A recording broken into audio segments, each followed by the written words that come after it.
We will begin our next session on Kama, the Riddle of Desire, with our esteemed panel that I welcome on stage. Welcome, everybody. I would like to introduce our panel. Mr. Gurcharan Das. He studied philosophy at Harvard University and was CEO of Procter & Gamble India before he became a full-time writer. He's a general editor for Penguin's 15-volume story of Indian business. Welcome. Dr. Amrita Narayanan straddles the two worlds of professional psychoanalytic psychotherapy and writing. As a clinical psychologist, she has a private practice in Goa and is on the board of studies at the Ambedkar University, New Delhi. As a writer, her central preoccupations so far have been women, sexuality, and identity. Dr. Alka Pande, an art historian, taught Indian arts and aesthetics at Punjab University for more than 10 years. Under the aegis of the Charles Wallace India Trust, she conducted postdoctoral research in critical art theory at Goldsmiths, University of London. She has been felicitated with the various honors, including Knight of the Order of Arts and Letters by French government, among others. Mona Verma, she is an alumnus of the prestigious Lady Sri Ram College and an award-winning author of 6 works of fiction. She has edited various science journals, self-help books, biographies, and is a regular feature writer for online newspapers. I request Mona Verma to take the discussion forward. Thank you. Thank you, PILF. And here we begin with, I guess, one of the last sessions of the evening where on my panel I have very celebrated writers, Dr. Gurcharan Das, Alka Pande, and Amrita Narayanan. So without wasting much time with the niceties, we will begin with the topic for today, Kama, the Riddle of Desire. Erotica as a genre is not something which is new to our country. We have always had a very strong connection and a tradition of it in India, be it Kalidas Abhigyan Shakuntalam or be it Jayadev's Geet Govinda, and there are references to it even in the Mahabharata as well as the Ramayana. They all are laced with very erotic descriptions and the celebration also of feminine sexuality as well. There are examples of Khajuraho and the erotic and the explicit descriptions and the carvings we have there. After all, we are the land of the Kama Sutra. But some people believe that even a particular kind of a poetry or a sound or a taste or anything that we imbibe through the senses can also arouse their desires, as we'll be talking with Ma'am Alka about that.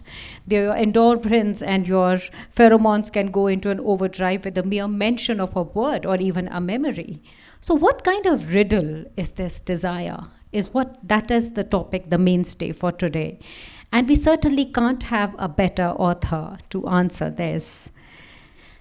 Gurcharan Das, the man who wrote Difficulty of Being Good, has had absolutely no difficulty in being the best when it comes to writing. When he wrote The Subtle Art of Dharma, which was about the moral well-being, and then came the India Unbound, which was about the material or the arthic well-being. He says that dharma is one's duty to another, whereas kama is one's duty to oneself. Is that what led to this book? Well, I don't know if anyone else, Amrita may know and Alka may know this, but I don't know if anyone has defined kama in the way I have defined it in this book, which is really, it is one of the purusharthas, one of the aims of life, and I have seen it as really the difference between a duty. We are all reminded all the time about our duty to others, but very rarely do we realize that we have duties to ourselves also. And for me, the study of karma is what reminded me of this. And it really is at the heart of the book. And so let me take a minute and tell you how this dilemma unfolded and how I came to this realization.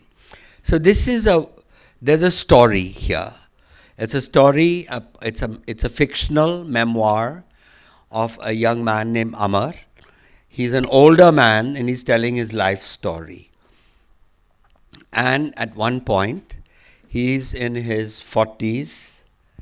He's spent his life slogging away, climbing ladders at work, slogging away, raising children.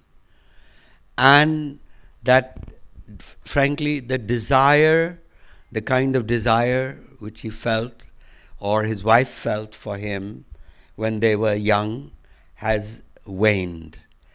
And so he's discontented.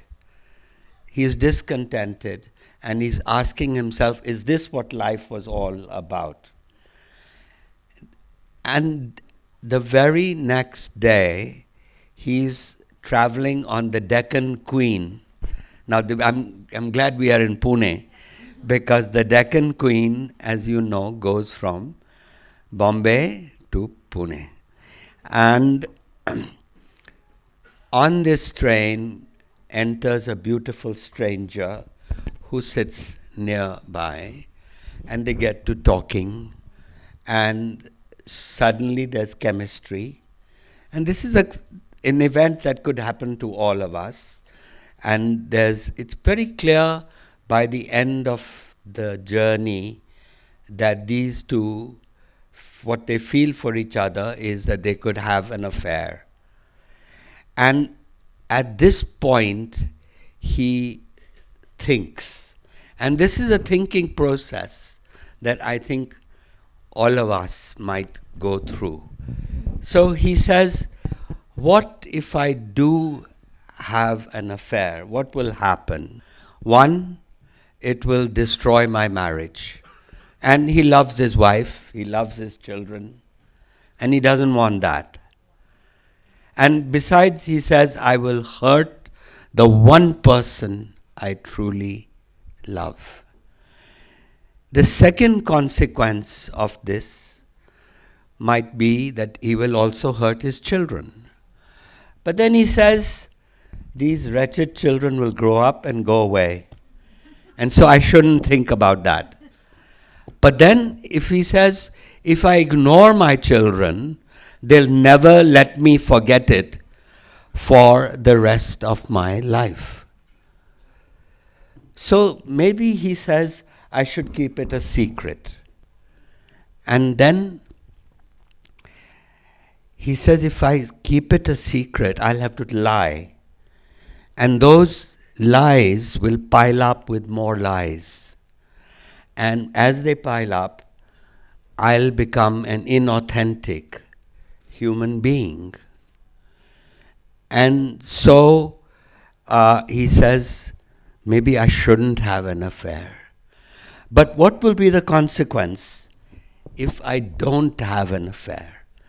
And the consequence of that will be that I will resent this fact for the rest of my life, that I gave up my one chance for a thrilling kind of happiness. And I might end up as a shriveled, old, mean, resentful man. So this is the classic conflict between dharma and kama. Do you betray yourself or do you betray the other? And that is, I think, what you were talking about. And I think it's a kind of universal dilemma that all human beings face. Thank you, sir. That's a very insightful answer. But taking it forward from there, when you talk about that he feels that he could turn into an old, shriveled, bitter man in case he doesn't have an affair with Amaya at that moment, there is something that you write here. And you say that desire once fulfilled declines inevitably. How do we prepare for a day when it disappears and turns better? So my question to you is, what happens once it has abated? Yeah. Well, this is again another another theme of this book. And in fact, really, the cover of the book, in a way, is about that. Because these are 5 flowers. And these are 5 flowers that the god Kamadeva. And by the way, you know, the idea that when we were together, when Shashi Tharoor said that we should change the name Valentine's Day to Kamadeva Divas, we'll take some of the steam out of the RSS. But anyway, the idea of the idea here is that the first flower is the white jasmine, and this is when there's the first fascination, when the two people meet. And then you have Ashoka, second stage of, these are stages of love. And Kama is shooting his arrows at these different stages of love. And so this is the Ashoka flower. And this is when the two people decide to act. So this is when they have the affair or they get married or whatever. Third stage is Jasmine, when they have intimacy. And then they go through this period of where, slogging and bringing up children and all that, and desire begins to wane. That earlier desire no longer is there. And finally, the 5th stage, which is, of course, the stage we don't want, is the stage which is called Maran, the death of love, and that's the sandalwood flower. I think the point, though, you're trying to make is that one of the lessons from the stages of love and desire is the idea that it requires different resources from us as human beings. That even at the stage when love begins to wane, it's a different kind of love. And we were talking a little bit earlier, Amrita and I, that what I do is I quote from literature, Proust, and there's a lovely story of Tolstoy. Most of us know about Anna Karenina or War and Peace, but this is a short novella called Family Happiness. And essentially, the message that Tolstoy is giving is that love at each stage or desire at each stage is different. And what we, instead of being the American husband who comes home one day and he says to his wife, honey, I think I've fallen out of love with you and I want a divorce. What Tolstoy is saying is that love changes at every stage of desire. And the wisdom lies in bringing to yourself, that evolving yourself and your partner to understand these different stages of. So, sir, what we've given to understand. So, I always thought that this book had an aesthetic appeal to it, but till sir actually explained the significance of these 5 flowers. So, what we are given to understand is that one person's maran or the sandalwood flower is other person's jasmine. If when there are 3 people in a relationship, Other person's jasmine flower, judgment. jasmine flower. So one person's when it ends for 2 people, it begins for somebody else. That's a very naughty question. No, but it's relevant when we are talking about Amar and his wife and then Amaya coming into the picture. I think it's very relevant because when it ends for Amar and his wife, it begins for Amaya and Amar at some point. And I think this is the question that I'm going to turn to my friend on the Yes, yes. Been very sorry. They've been very quiet, and I think it's time that they give the answer to this question, because Amrita has clarified this question very well. Okay, Amrita. So, in your introduction of Parrots of Desire, you have written that when one reads erotic literature of India, one sees two approaches, okay, of karma driven by the literary romantics and the literary traditionalists. Could you talk about each of these categories and the mainstay of their beliefs? What makes a person a literary romantic and what makes a person a literary traditionalist? So I guess we're switching gears a bit then. Yes, yes. It sort of relates. So let's see, switching gears. My anthology is about is collecting erotic works from India, and I was reading from the Vedic times up to the present. And what I noticed, what Mona's referring to, is that there seems to be a sort of an argument, if you will, amongst people who believe that karma is dangerous and can lead to destabilizing important relationships and therefore should be regulated, and others who believe that karma is powerful and wonderful and should be celebrated. And then, as Alka will speak about more, to find ways to celebrate karma further. So I call them religious traditionalists who believe that karma needs to be regulated and controlled, perhaps restricted to a certain phase of life, and literary romantics who in India started a whole movement, starting with the Tamil Sangam in Tamil Nadu, the Gata Saptasai in Maharashtra, moving up to the Kama Sutra, and then the Amaru Sataka. So between the 2nd and 6th centuries, there was a flourishing aesthetic movement which welcomed karma. And so their rebuttal to if tradition says, let's control karma, let's get married, let's restrict it, then literary romantics say, we can't control karma, karma controls us. Yes. And so we can only extend it, celebrate it, and find different ways to slow it down so we could really enjoy the moment of karma. And so this whole aesthetic movement started to flourish around karma, of which literature is a very central part. How to converse, how to extend the erotic moment, and how to bring it into various other aspects of our sensual, erotic, emotional life. Yes. I think when you want to say something, sir? I just wanted to add one second, one thought, that what she was talking about as the traditionalists and the romantic whatever, I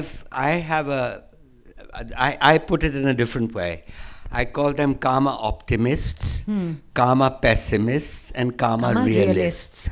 So karma optimists are the ones who actually who understood. Then this goes back right to the Rig Veda, where, in the beginning was karma. Unlike in the Bible, where in the beginning was light, in the beginning was karma, and the cosmos was created from this seed of karma in the mind of the one. And then they understood that all action is based on karma. We wouldn't wake up in the morning if we don't feel desire. And that it's a source of procreation. And they created a god and they elevated to a goal of life. I think Indian civilization is the only one which did this. Then we had the karma pessimists, and we blamed the Victorians for our prudishness. But actually, it goes right back to those yogis, those renouncers, the rishis, the Buddha, the Jains, for whom karma was a serious problem. All those apsaras would come in their minds, remember, in the Amar Chitra Katha comics.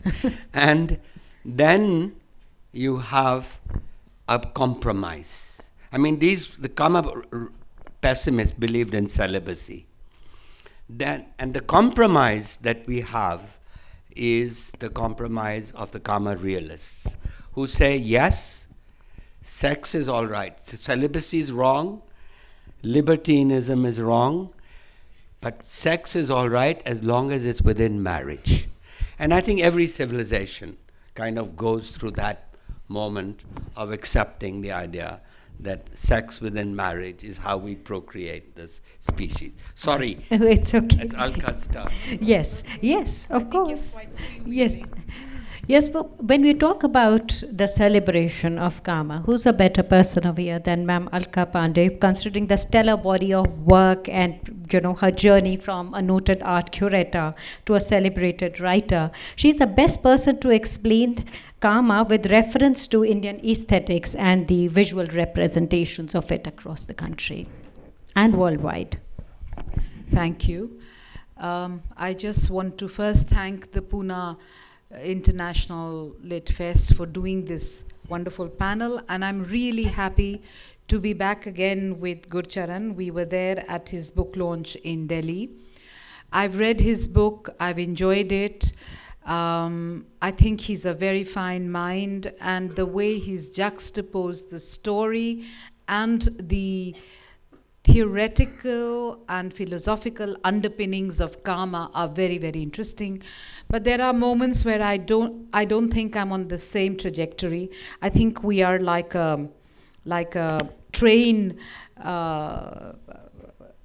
trajectory, two lines going together, but they may meet, they may not. I'm really happy to have my friend Amrita here, because Amrita has done a wonderful anthology on parrots of desire, and bringing in a different kind of way of looking into karma. Now, when I look at karma, and particularly the way Gurcharan is looking at it in a very, very thoughtful way, I'm looking at it really thoughtful, but I think I'm looking at it with total abandonment. I crossed 60 last year, and I think that was a great point in my life when I actually think I'm beyond gender. After my book Ardhanarishwar, each one of us actually celebrates karma, and the whole aspect of the actual sexuality is very, very interesting for me today, because one day I think we've all got binaries of sexuality in us. One day you may feel like a man, and the stereotypical thing of being powerful, very alpha male. One day you may feel like being the diminutive Naika, you could also be the Swadhan Patika Naika, total submission. One day you can be the Kalahantrika Naika. So it all depends there, because you see, for me, karma is without taboo. There was no taboo in karma. If you look at how karma started, and as Gurcharan himself said, that in the beginning there was desire. Man wanted another. Yes. He divided himself into another. And, the woman started running away. She became a mare, he became a horse. There are innumerable stories, whether it is in our Vedic books or you go on to the Puranic stories. So in ancient or pre-modern India itself, karma had different interpretations, and that is a very interesting thing for me about karma, is how does each one of us experience and celebrate karma. Gurcharan has looked at it in a way which is very interesting, because he's looking at the abatement of desire. And I've really enjoyed his story, because it's a wonderful story. It's actually a coming of age of Amar. When he meets this young girl, no, not Amaya, the Isha, the love of his life, the every possible fantasy he lives with her.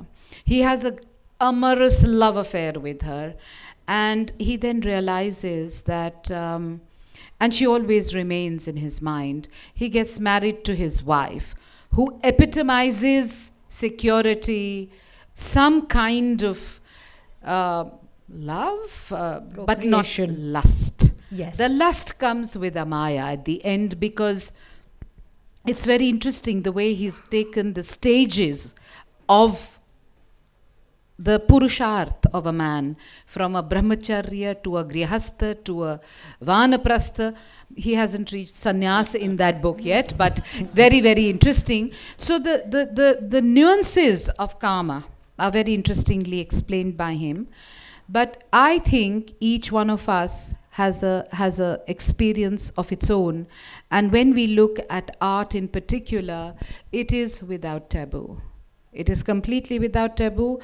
Gurcharan has brought in a certain framing. He's brought in a certain structure. Maybe he did it because he was writing a book and it's such a huge, huge topic that he needed that kind of thing. But when I look at karma, I look at it without taboo. There is no taboo. Adultery is celebrated, and you see a statement which has come out yesterday that adultery is the no longer Supreme a Court ruling. Adultery is celebrated. Same-sex love is celebrated. How to seduce another man's wife. It's one of the chapters in the Kama Sutra. Yes. How do you get rid of a lover? That's also written in the Kama Sutra. So there's no taboo. Absolutely no taboo. Yes. If he wants to be a pessimist karma, he wants to be a realistic one, he wants to be a positivist, those are his definitions. But for me, karma is beyond definition. Karma is as you want to define it. Each one of you. Do you want to immerse yourself in it? Do you want to have control? And when he talks of the yogis and the apsaras, I have a different take on that. I don't think it was crushing desire.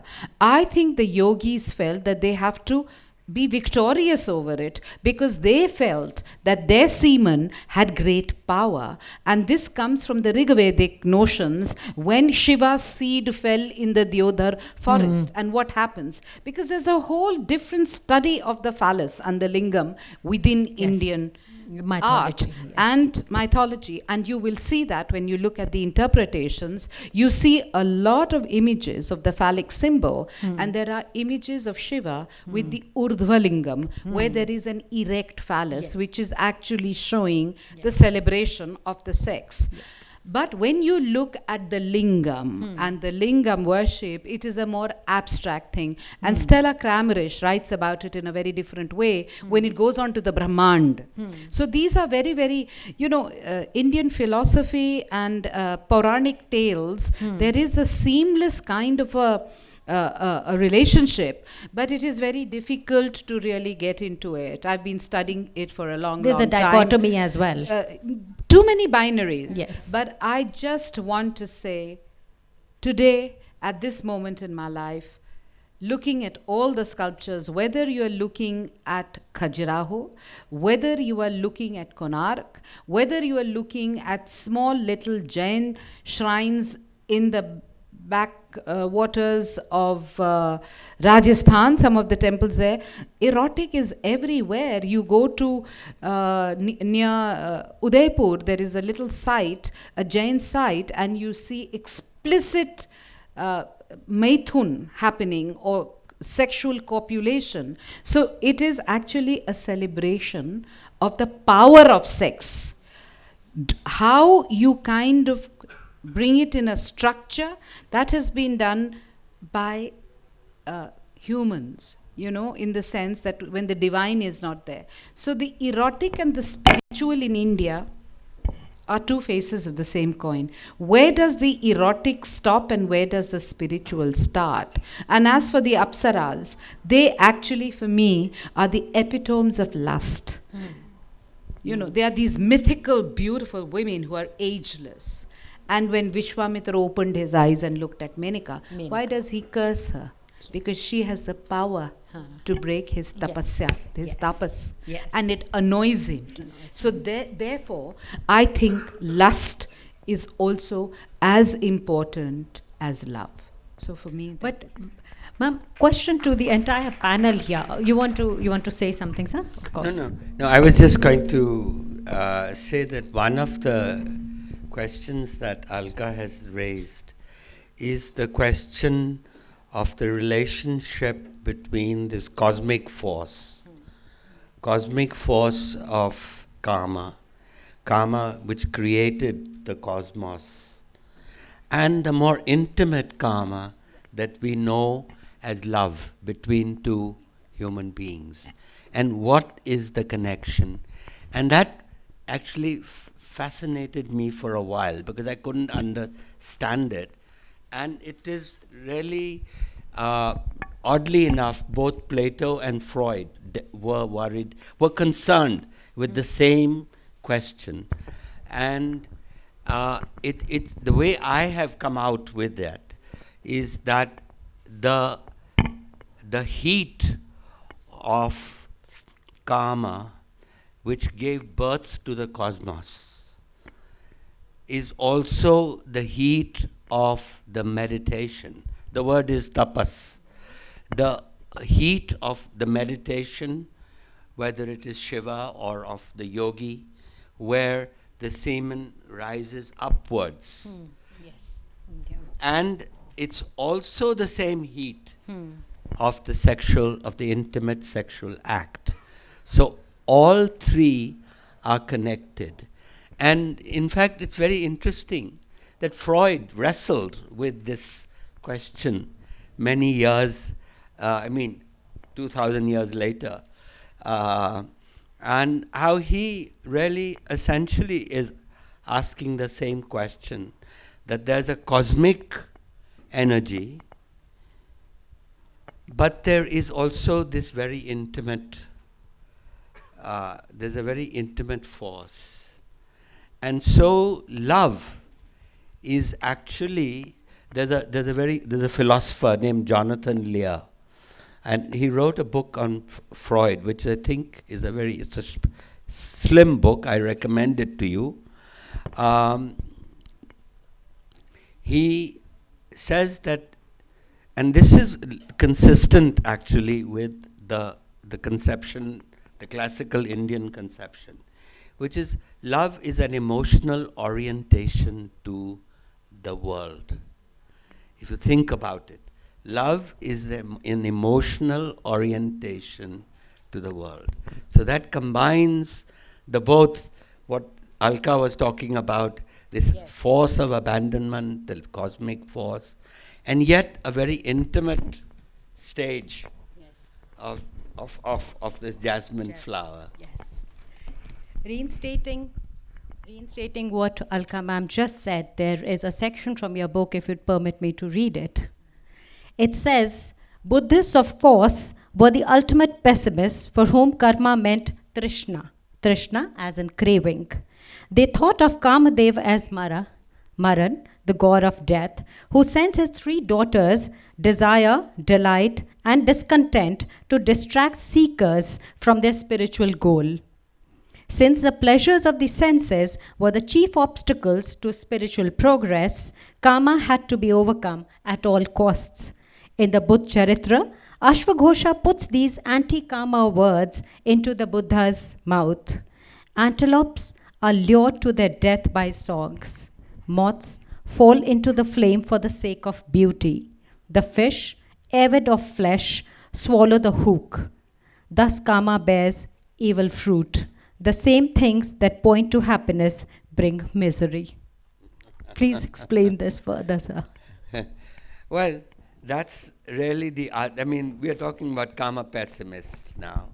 And I'm not sure whether Buddha was such a karma pessimist as the Buddhists became. Yes. Because everything that's written about the Buddha was written 500 years after he died. And Ashvaghosha, frankly, is the worst. He is the way he talks about women, nobody, even Manu, feels like a saint when he talks about women after reading what Ashvaghosha says. Anyway, the wonderful thing, of course, is that we have this great tradition, and we were very relaxed about it. Today, we're very happy to talk about the economic condition of the country, the political condition of the country, but we don't want to talk about the emotional condition of the country. Yes. And frankly, what happened 2 weeks ago at 12:35 p.m. on Thursday was a very, very important moment in the emotional history of our country when homosexuality was decriminalized. Yes. And speaking personally, my son is gay, and my wife and I, for the first time, on that Thursday afternoon felt a big burden had lifted. And if you read the judgments of all the 5 judges, I mean, it's like poetry. Unfortunately, they didn't have access to our Sanskrit sources. They only quoted the Western sources. But it really is, I mean, what's wonderful about it is the Mahabharata. The Mahabharata talks about desire in the most natural terms. And, you know, I mean... The Pandus were created out of desire of Kunti. Yes. They were yes. created out of desire? Yes. Every character, important character in the Mahabharata Yes. is born out of wedlock. Yeah. And you know Yes, the entire the whole storyline. that famous story, the famous moment when these two people in the Mahabharata are discussing who enjoys sex more, a Yes. man or a Or woman. a woman. And so It's actually Yudhishthira and Bhishma. exactly, and then they say, but you know, you can't know the answer to this question unless you've been a man and a woman. So then they know that there's this king Bhangashvana, who lives, he lived half his life as a man and then half his life as a woman. And then, because he had been a good man and a good person, he was given the choice. In your next life, you can choose. What would you rather be, a man or a woman? And he says a woman. And the people, they say, are you crazy? You could be the emperor of the world if you chose to be a man. He says, no. What I've learned is that women get far more pleasure from sex than men do. Now that, I mean, here is one of the 5th Veda, Mahabharata, talking in this very natural way. Yes. And we should be proud of a text that can talk in this very natural way. And I wish that, you know, we had some people from the Saffron Brigade here, because they would really see that that's really what our culture is. And not the people who go around with Romeo squads and all that. We will be coming back to this discussion on men and women. That's going to be another very important section of our questionnaire. But coming back to Amrita, about when we were talking about romantics and the traditionalists, what causes a society to be such a sexually repressed society? Is it because we haven't been able to tell them apart, the traditionalists and the romantics? I think a society that is repressive is a society that's afraid of lust. Yes. Repression is actually a cure or a solution to the problem of lust. It's a particular solution that goes in the direction of lust is out of control. People get hurt when lust is unchecked. So let's solve the problem of lust by clamping down and making a lot of regulations. There are, of course, many other ways. Of course, plenty. More than we need. Yeah. But it reflects, I think, a certain poverty of imagination, because it's not a very imaginative way of solving the problem of lust. And some of the ways that you're describing in the book, reverie, for example, that Proust brings in, aesthetics, as Alka studies, are more creative ways to solve the problem of lust.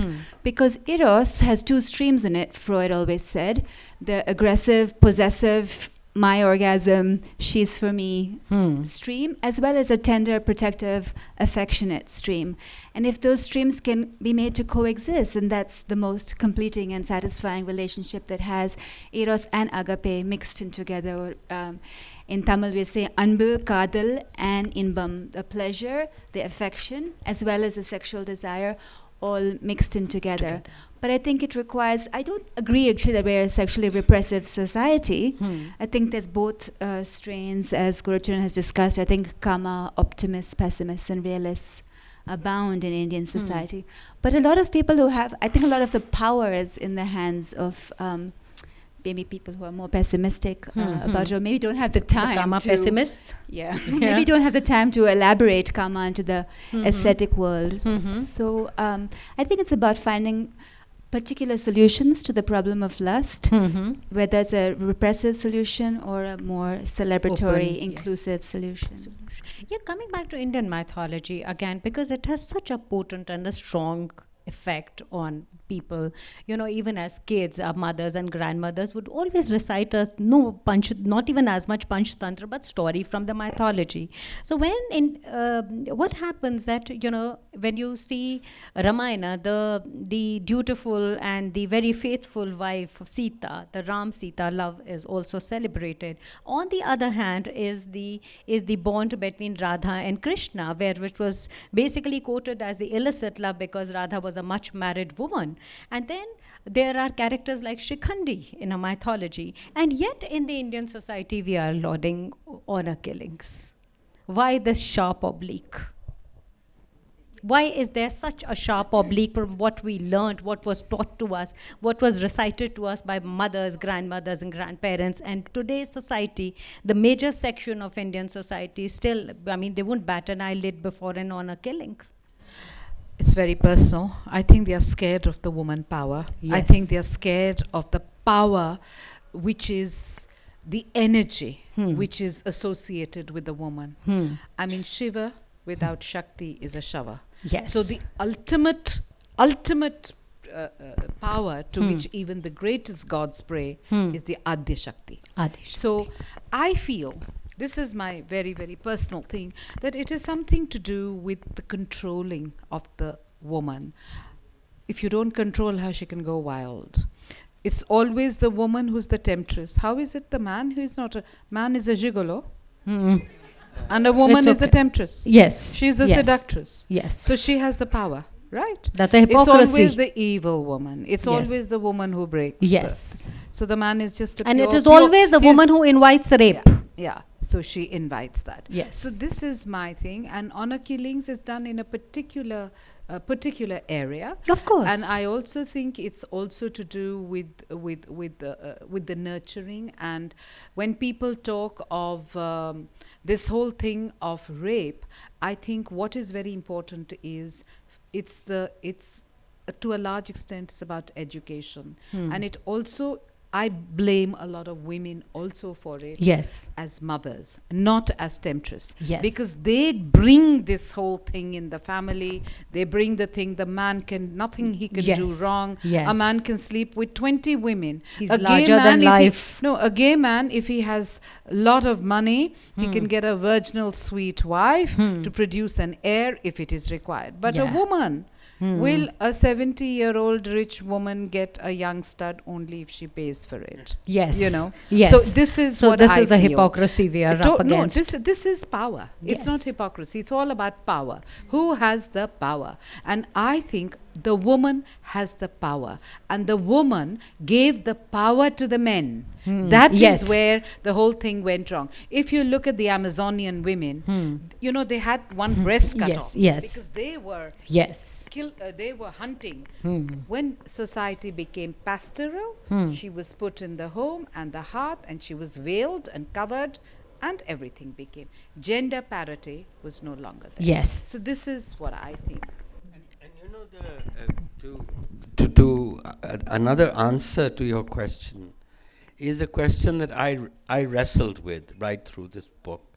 That here we had a tradition where particularly the Mahabharata is so full of very openness about it. You know, Shwetaketu sees his father go out, his mother go out with a different woman.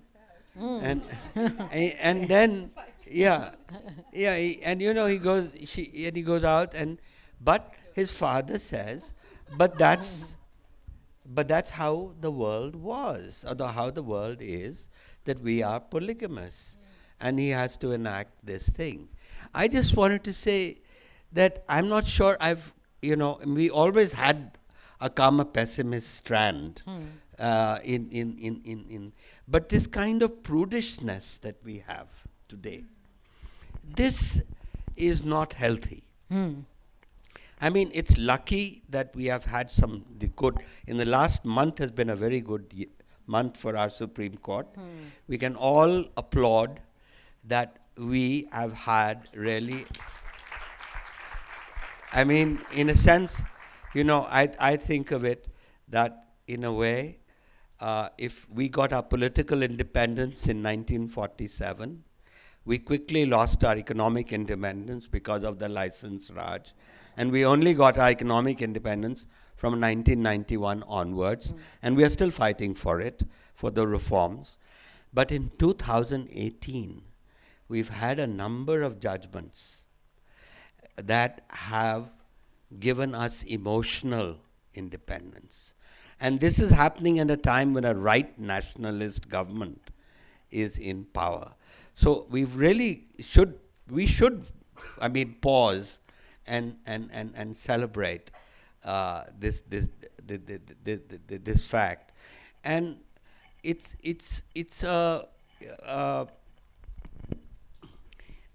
some people, it's easy to blame the Victorians.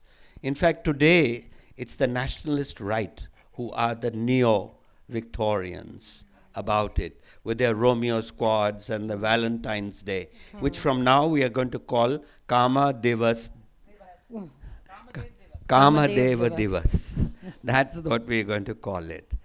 But really, it is a puzzle for me still that with such an open past, and the British, after all, they influenced only a very small section, yes, of the Indian population, but it seems to have had a very deep kind rooted impact of impact.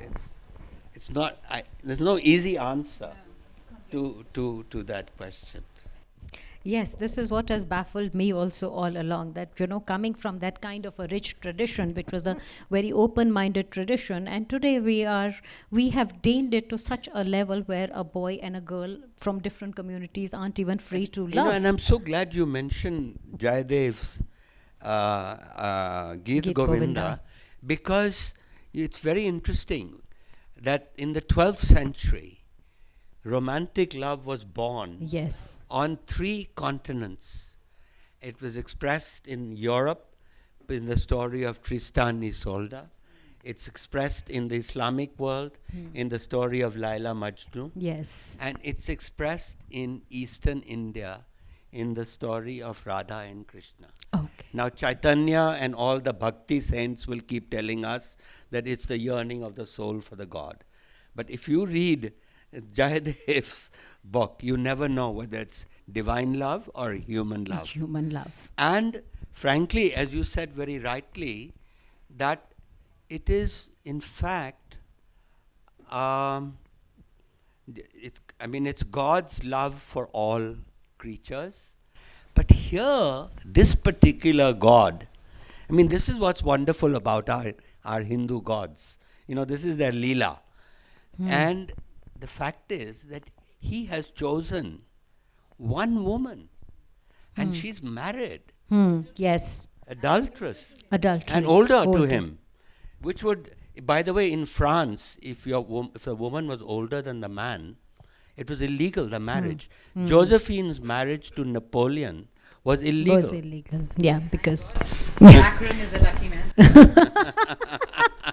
Very well said. Yeah, coming down to that, like when we're talking about mythology and what is happening in contemporary times, I want a very clear-cut understanding. When I was drafting the questions, many people came and asked me, like, the difference between erotica and pornography, because they couldn't tell them apart, because they probably haven't ever read erotica. So with your understanding of the human psychology, do you think that people who are enjoying erotica versus people who are enjoying pornography have a different mindset? And how do they differ? Yes. Yes, of course. To the entire panel at that. To the entire panel at that. She's the psychologist. Yes. I think of erotica and porn as 2 literary styles, 2 aesthetic styles, and also 2 ways of being. Okay. Erotica opens up a landscape, and it's a much larger vista than porn. So porn is about the discharge of a certain kind of satisfaction. Erotica is about opening up a landscape that does allow also for the discharge of lust. But as we've been speaking in our conversation, it aestheticizes it. It makes it bigger than it is. I think erotica allows much more of a resting place than porn. Porn allows you to give it a rest. And where does erotica actually cease to be porn? At what Or point? where does porn cease to be erotic? I think that the two things for me three that sharply differentiate the two. One is what I was just speaking of, Yes. the either the directness of the approach or the open vista. The other part is a subjectivity. I think erotica is about the people who are in erotic stories, for example, are characters. But in porn, there's a distance because they have to be objects in order for things to... Pleasure, carnal pleasure. It's very goal-directed. Yes, very goal-directed, very carnal, just very carnal. It's about Or erotica bodies. involves emotions. That's right. And so longing. I would say longing would be... And the- longing. And will... the- Yes. Oh. No, please. Just that the element of longing is completely absent in pornography. Yes. In fact, I think pornography is designed to short-circuit longing. You close the laptop and you're done. You don't have to think about her or him ever again, unless you decide to put the computer on. It's about taking the control into the individual's hands, literally. Yes. And it's sort of Yes. it's a Yes. narcissistic pleasure, and Yes. so the other is completely ignored. And I think that's the main thing for me that sets it apart. So there's no longing, there's just my want and my satisfaction. Yes, of the emotions want. come into play, then that is how it is erotic, like we were discussing in the lounge, and Sir said that how could you remove jealousy from possessiveness and love? You cannot. If there is love, there's bound to be possessiveness, there's bound to be jealousy. Yes, ma'am, please. But I'd just like to take off from where she left. For me, erotica is about celebration, where there is absolute inclusion of both the male and the female, where the participation is equal, where there is a kind of either sublimity or a higher feeling. Yes. When you look, when does sex become almost pornographic is when it becomes objectified, when it becomes commodified.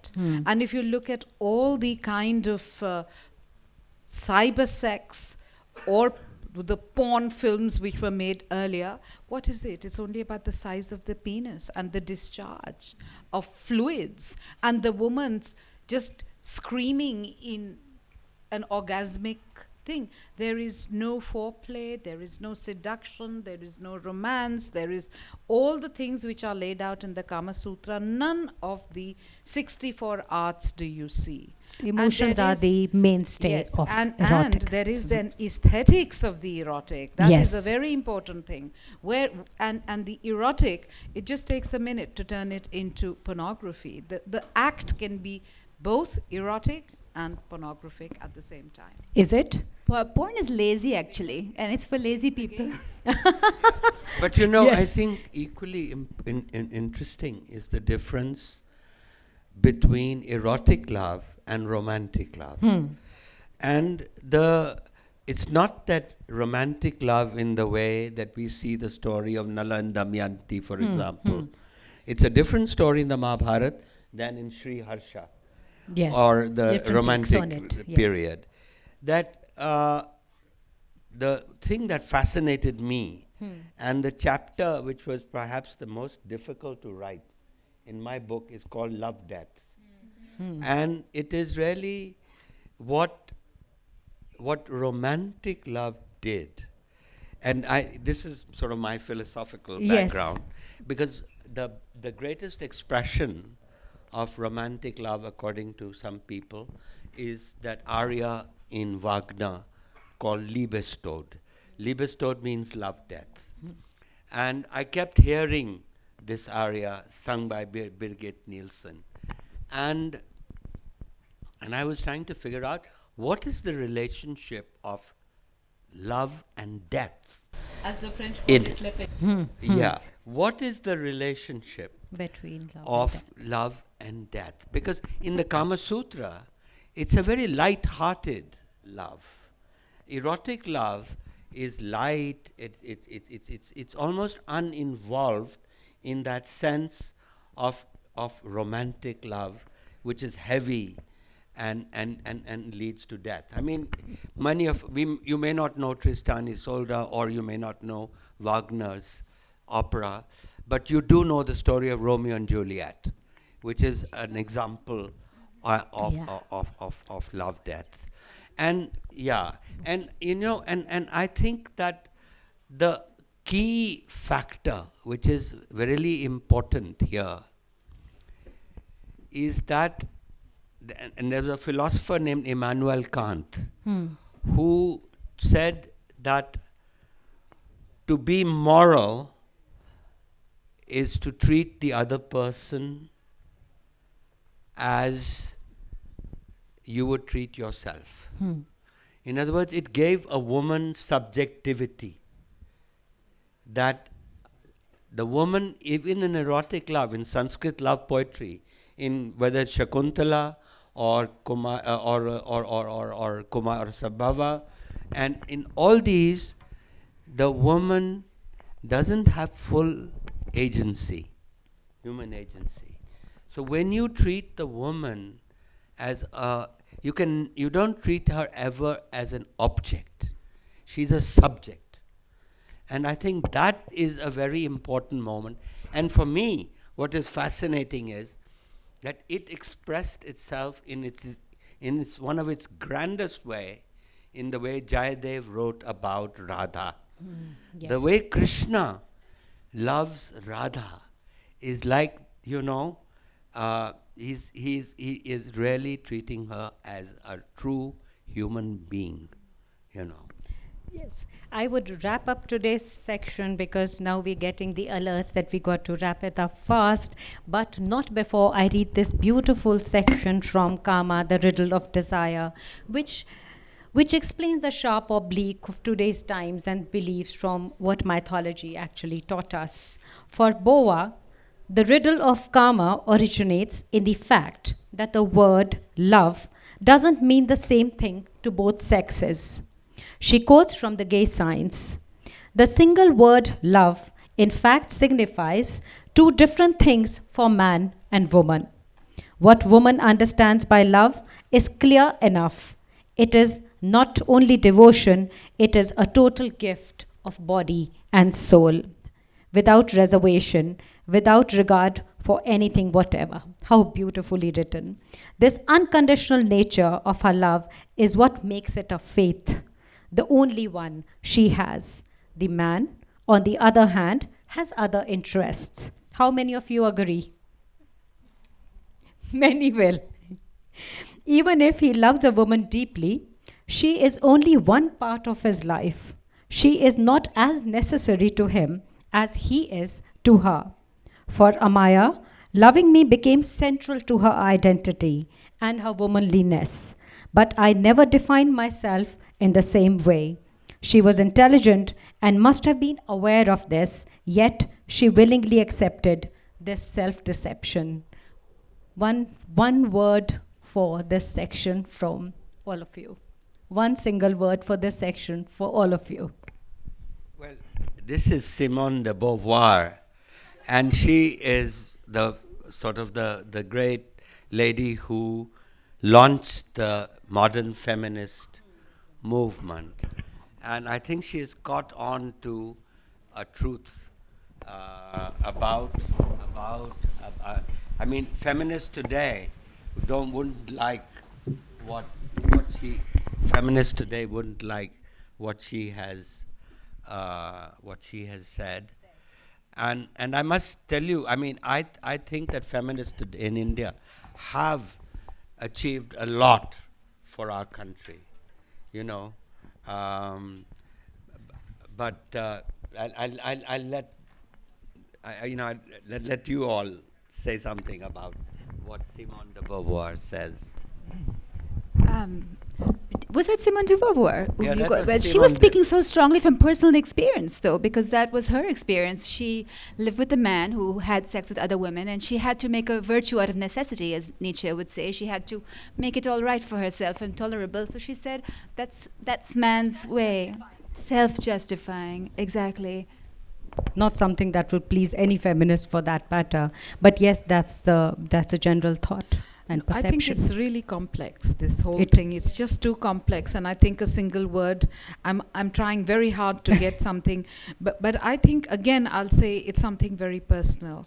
It's about how self-assured you are. It's about assurance of your inner self, and how clearly are you linked in with yourself. How much do you need? It's all need-based. Do you need that kind of constant sexual gratification to feel good about yourself? And finding peace in denial. Denial as well, to an I extent. don't like the word denial. I don't like denial. Because probably she still is optimist about the man coming back to her. Yes, probably. This is what generally might happen. So today we wrap up this We live in hope. session. Yes, Everybody lives we with live hope. in hope. Fiction, as It's a the very case insightful session, Kama, the riddle of desire. I hope we have been able to solve this riddle. Thank you very much, Gurcharan sir, Amrita and Alka. What a lovely session it was. Thank you for the honor, PILF.